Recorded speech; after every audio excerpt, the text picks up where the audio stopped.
Արցախյան շարժումը հայ ժողովրդի, հատկապես նրա արցախյան հատվածի համար ինքնագիտակցության արթնացման շրջան կարելի է համարել։ Երբ 70-ամյա թմբիրից արթնանալով հայ մարդը վերստին համոզվեց Ռաֆու մարգարեության մեջ։ Վայրենի է թուրքը, կանցնեն տարիներ, նա կքաղաքակրթվի եւ կդառնա քաղաքակիրթ վայրենի։ Իսկ Սումգայիթի, Գանձակի ու Բաքվի ջարդերից հետո էլ հասկացավ, որ ցեղասպանությունը տխրահռչակ 15 թվով չի ավարտվել, այլ շարունակվում է, եւ շարունակվել է նաեւ նախորդ բոլոր 70 տարիների ընթացքում, երբ հայաթափվեց հայոց Նախիջևանը, երբ 4 կողմից օր-օրի նեղանում էր Արցախ-ադրբեջանական գյուղերով շրջապատող օղակը, երբ Մայր Հայաստանի մի քանի շրջաններում ադրբեջանցի տավարածներն ու հոտաղները իրենց քանակով արդեն փորձում էին գերազանցել իր ծննդավայրում դարերով ապրող հայերին, երբ Արցախի դպրոցներում ադրբեջաներենի ժամերի ավելացման հաշվին տարեցտարի նվազում էր հայ ժողովրդի պատմության ժամանականակը։ Ինչպես ասում են, դանակը հասել էր ոսկորին։ Հապաղելը հավասարազոր էր առհավետ կործանման։ Եվ սկսվեց շարժումը, համահայկական շարժումը, որը վերածվեց ազգային միասնության շարժման, միասնականության խորհրդանիշի, մի ամբողջության, ամբողջական մարմնի ձևավորման, որն էլ ոգի ու շունչ տվեց հայ ֆիդայուն, արժանապատվորեն դիմակայելու խորհրդային օմոնի հետ ձեռք-ձեռքի տված, մինչև ատամները զինված ադրբեջանցի թափթփուկին, որը եկել էր Արցախցու արդար ձայնը լռեցնելու։ Արցախի պետական համալսարանի Ստեփանակերտի նախկին մանկավարժական ինստիտուտի ուսանողները անմիջապես միացան համահայկական շարժմանը, եղան շարժման առաջամարտիկները։ Այդ ակտիվ ուսանողներից մեկն էլ ԱՌՊՀ ներկայիս հրատարակչության պետ Եղիշե Արուշանյանն էր։ Ալեկոծվող այն օրերի մասին հուշերը դեռևս թարմ են նրա հիշողության մեջ։ Երբ որ զորակոչեցի խորհրդային բանակ 85 թվականի հոկտեմբերին եղբայրս Սերժ Արուշանյանը երազեկեց, որ ինքը եւ Սամվել Կարապետյանը նախաձեռնել են մի շարժում, որի նպատակն էր Ղարաբաղի միացումը Մայր Հայաստանին։ Այդ պահից սկսած ես սկսեցի ապրել այդ գաղափարով։ 87-ին վերադառնալու խորհրդային բանակից ավելի ակտիվորեն ընդգրկվեցի այդ շարժման մեջ, ինչի արդյունքը եղավ այն, որ դարձա իմ ընկերների հետ ուսանողական շարժման առաջնորդներից մեկը։ Անհրաժեշտություն կա ժողովրդին դուրս բերել հրապարակ։ Համալսարանում շարժումը կոորդինացնում էր Սերգեյ Շախվերյանը։ Հենց նրա գլխավորությամբ Միքայել Համբարձումյանի հետ նախաձեռնեցինք ուսանողների կազմակերպմանը։ Արդյունքում 88 թվականի փետրվարի 13-ին, ինչքան էլ որ ուրիշները իրենց վերագրեն, Ստեփանակերտի մանկավարժական ինստիտուտի ուսանողները կազմակերպված դուրս եկան Լենինի հրապարակային ժամանակվա։ Սկսվեց Ղարաբաղյան շարժման ակտիվ փուլը։ Արկադի Կարապետյանի կողմից հնչեց մի շատ հզոր բառ՝ միացում։ Եվ միացումը դարձավ մինչև այսօր հայության միավորող նշանաբանը։ Ուսանողական շարժումը ընդհանրապես ուներ իր ակտիվ եւ պասիվ փուլերը։ Դա կախված է նաեւ ժողովրդի ակտիվությունից։ Եվ քանի որ ուսանողական շարժումը դա գաղափարական շարժում էր, ցանկացած պարագայում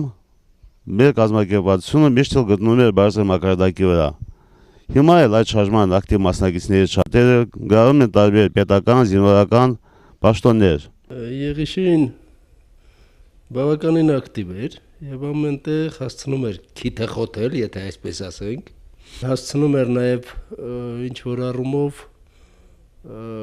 այդ քիթ խոթելու իմաստով քիթը խոթել, իմանալ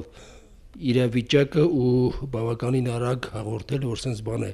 սպասվում, հասնում էին մնացածները նաեւ այդ տեղերին, այդ առումով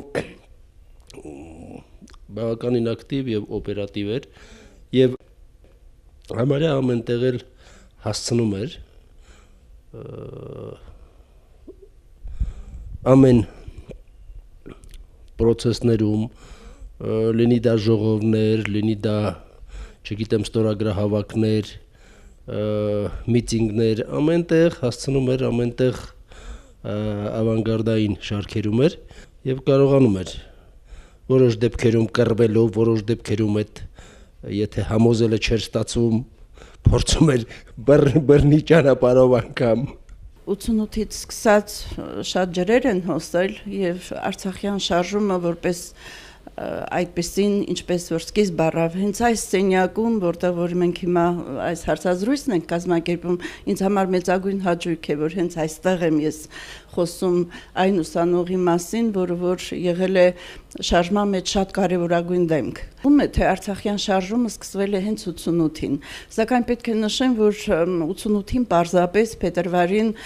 շարժումը էքսպրեսիայի ենթարկվեց, ասինքն արտաքնայնացավ, դարձավ տեսանելի մեր հասարակության, մեր ժողովրդի համար, սակայն այն ուներ իր լատենտային թաքուն շրջանը, որտեղ շատ մեծ դերակատարություն կատարեց Արցախի պետական համալսարանը, մեր բուհը իր ուսանողությամբ եւ դասախոսական կազմով։ Առաջին հենց պահից, երբ արդեն ծնունդ առավ ստորագրահավաքը, շարժման առաջին օրերը, այնուհետև իհարկե մեզ մատուցվեց Սումգայիթ, մատուցվեց երկրաշարժ, համալսարանի տեղափոխումը Հայաստան, այս ամենը անցավ մեր ուսանողության հոգու միջով, եւ երբ մեզ պարտադրվեց պատերազմը, այն տղաները, որոնք որ գաղափարակիրն էին այս շարժման, որոնց շարքում հենց Եղիշե Արուշանյանը, նրանք դարձան արդեն ոչ միայն պարզապես շարժման ակտիվիստներ, այլ նաև զինվորներ։ Եղիշե Արուշանյանի հետ ես ծանոթացել եմ ուսանողական տարիներին, երբ սովորում էինք արդեն ավարտական կուրսերում համարյա, խորհրդային բանակի ավարտելուց հետո ու սկսել ենք ընդհատակի աշխատանքները կապված Արցախյան շարժման հետ։ Ու այդ ընթացքում այդ տարիներին մեր Ստեփանակերտի մանկավարժական ինստիտուտում կազմավորվել մեկ միություն, որ կոչվում էր Արցախյան ուսանող երիտասարդական միություն, որի կազմում բյուրոյի կազմում նաև ընդգրկվել էր Եղիշե Արուշանյանը։ Ակտիվ մասնակից էր ու դա մենք համոզվել ենք փետրվարի հենց սկզբին, երբ առաջին անգամ դուրս եկանք հանրահավաքի։ Ուսանողներին մեր հետևից տարանք ու սկսեցինք շարժումը փետրվարի 13-ին։ Դրանից հետո ընդհատակում աշխատանքների կատարելուց հետո Ստեփանակերտի մանկավարժական ինստիտուտը փակվեց, ինչ-ինչ պատճառներով չգիտենք, մեզ տեղափոխեցին Կիրովական։ Կիրովականում սովորելու ժամանակ այնտեղ նորից իրականացրինք մեր ընդհատակի աշխատանքները եւ համախմբվեցինք տեղի ուսանողների հետ եւ կարելի ասել նույնպես բարձրացրինք Կիրովականի ժողովրդի ոգին Արցախյան շարժման հետ կապված։ Ու մեր հետ կարելի ասել տարանք ժողովրդին ու Կիրովականը հենց Ստեփանակերտի նման շրջափակված էր թուրքական բնակավայրերով, ադրբեջանցիներից մաքրեցինք բնակավայրերը։ Եղիշեն այն լավագույններից էր, այն խմբից էր, որը որ հենց շարժման դետոնատորն էր, շարժման ակունքում եւ այս սենյակում հենց խմորվում ու հասունանում էր ազատատենչության գաղափարը։ Եվ այդ երիտասարդները, որոնց շարքում նաեւ պարոն Արուշանյանն էր, այն տղաներն էին, որոնց համար հայրենիքը միակ սրբությունն էր, միակ կրոնն էր։ Արցախցին հավատում էր պատմական արդարության հաստատմանը եւ վստահ էր, որ իր ձայնը կհասնի վերևներին ու թույլ կտան միանալ մայր հայրենիքին։ Մինչդեռ նրա արդար պահանջին ադրբեջանցի բորենին պատասխանեց անմեղ մարդկանց խոշտանգումներով ու կոտորածներով։ Ինքնապաշտպանական մարտերը վերածվեցին կենաց մահու կատաղի պայքարի։ Ստեղծվեցին ինքնապաշտպանական ջոկատներ, որոնք պետք է դառնային ներկայիս հայոց հզոր բանակի հիմքը։ Այդ ջոկատների մեջ իր յուրահատուկ տեղն ուներ նաև ուսանողական ջոկատը։ 89 թվականին արդեն իրավիճակը այնպիսին էր, որ ունենալով արդեն Սումգայիթի փորձ, ունենալով մեքենաների ջարդուփշուրանելու արդեն այդ փորձը ադրբեջանցիների կողմից ֆիզիկական ճնշումները շատերի մոտ հասունացավ զինված պայքարի, ավելի շուտ զինված ինքնապաշտպանության գաղափարը։ Մեր պարագայում իմ եւ Միքայել Համբարձումյանի նախաձեռնությամբ կազմակերպեց ուսանողական ջոկատ, որը կոչվեց ուսանողական շինարարական ջոկատ, որպեսզի ավելի քիչ ուշադրություն դարձվի, եւ այդ ուսանողական ջոկատի անվան տակ մենք գնացինք Հադրութ։ Դա մեր մարտական առաջին փորձն էր։ Փաստորեն մենք կատարում էինք գյուղի ինքնապաշտպանության խնդիրները շատ պրիմիտիվ մեթոդներով, հրացաններով, բայց փորձ ձեռք բերվեց, մենք իմացանք մեր սխալները եւ հետագայում, երբ որ արդեն Բերթազորի ինքնապաշտպանությանը Ստեփանակերտի մանկավարժական ինստիտուտի ուսանողները ակտիվ մասնակցություն բերեցին, Այնտեղ մենք եւ ավելի կազմակերպված էինք, եւ մեր զենքերը ավելի ուժեղ էին։ Բերդաձորների ինքնապաշտպանությանը ես մասնակցեցի Արմեն Մելքումյանի կողմից ստեղծված ջոկատում որպես խմբապետի տեղակալ։ Այդտեղ ամեն ինչ ավելի լուրջ էր, ավելի դաժան էր պաշտպանությունը, որովհետև շրջափակման մեջ գտնվող Բերդաձորը իրոք գտնում էր ծանր վիճակում։ Սրան զուգահեռ ես մասնակցում էի նաև մեր հայերենի առաջազորի ինքնապաշտպանությանը։ Գնում էր այնտեղ մարտական հերթափոխի, մինչև 1991 թվականին ավարտեցի ինստիտուտը։ Ուրեմն այդ ամբողջ ընթացքում ուսանողները ստեղծեցին տարբեր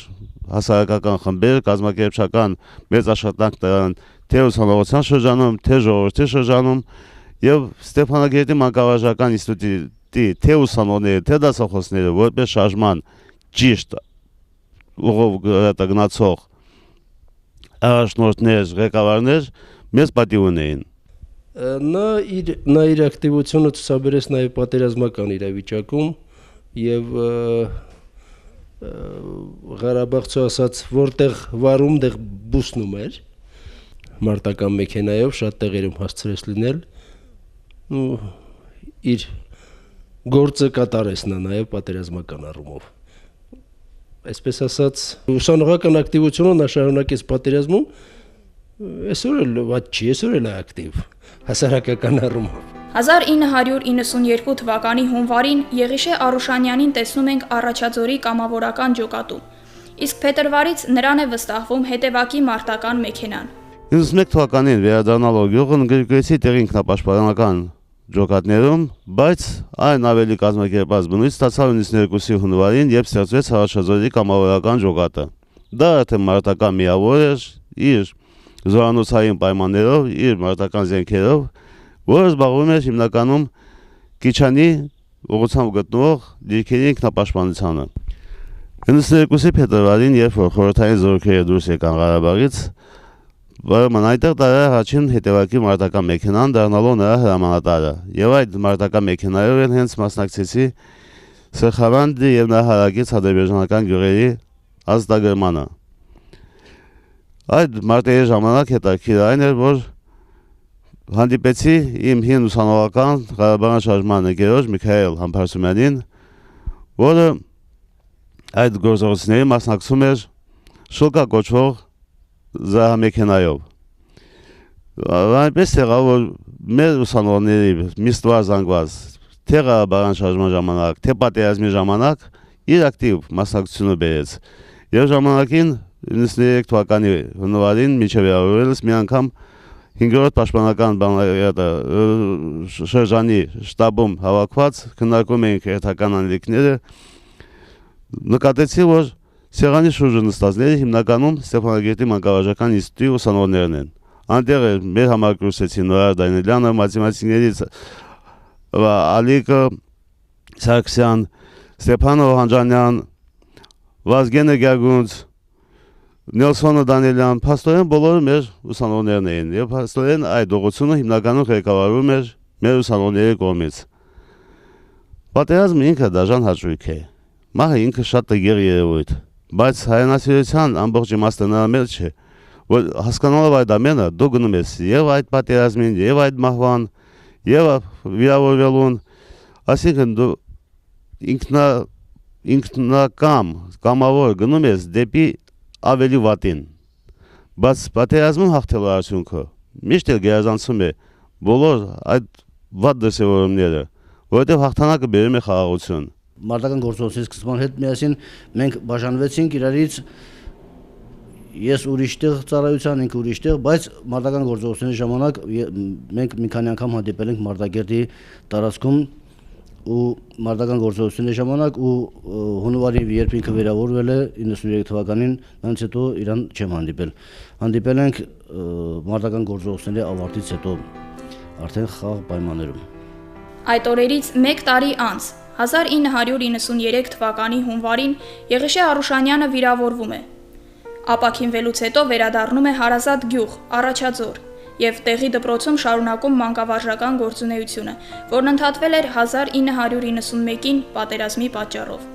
Արուշանյանի հետ որպես գործընկեր աշխատել եմ 2004 թվականից սկսած, իսկ մինչ այդ աշակերտել եմ նաև նրան։ Ես հիշում եմ 2004 թվականին ես որ մտա դպրոց, նախքան դպրոց մտնելը տեղեկացնեմ նաև որ ես մաթեմատիկայի մասնագետ եմ։ Այսպես ասած դպրոցում կուտակումներ կար տվյալ առարկայի մասնագետների։ Արուշանյանը այդ ժամանակ աշխատում էր որպես ինֆորմատիկայի եւ պատմության ուսուցիչ։ Ինձ մեկնեց ինֆորմատիկայի ծրագիրը եւ միևնույն ժամանակ նշելով որ հանուն երիտասարդության, հանուն գյուղի շենացման ես իմ ժամերից որոշակի քանակով կտրամադրեմ երիտասարդին։ Եվ այդպես էլ կատարեցինք հենց այդ առաջարկը, այդ ամեն պայմանավորվածությունը տեղի ունեցավ Ողորմածիկ Շաբարյանի մեր նախկին փոխտնօրենի ներկայությամբ։ Հենց այդպես էլ կատարեցինք։ Արուշանյանի ժամերից տրամադրվեց ինձ եւ շատ ուրախությամբ ես ընդունեցի այդ առաջարկը եւ դասավանդեցի նրա տրամադրված ժամանականակը։ Ինֆորմատիկա եւ հայոց եկեղեցու պատմություն։ Իհարկե դա ոչ մասնագիտական էր ինձ համար, բայց հնարավորին չափով աշխատեցի հանուն ինչպես Արուշանյանն էր ասում, մեր գյուղի, հանուն մեր երիտասարդության զարգացման, մեր մատաղ սերնդի կրթման, դաստիարակման գործընթացի աշխատեցի ես ոչ մասնագիտական ժամերով։ Իհարկե Արուշանյանին ես գիտեմ նաև ոչ միայն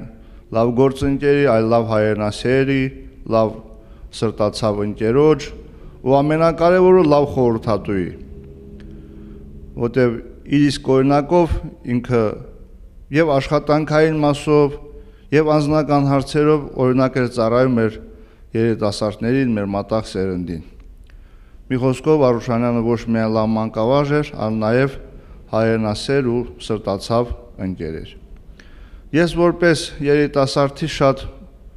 բաներ եմ ընդօրինակել Արուշանյանից, որ կարելի է ընկերական շրջապատում,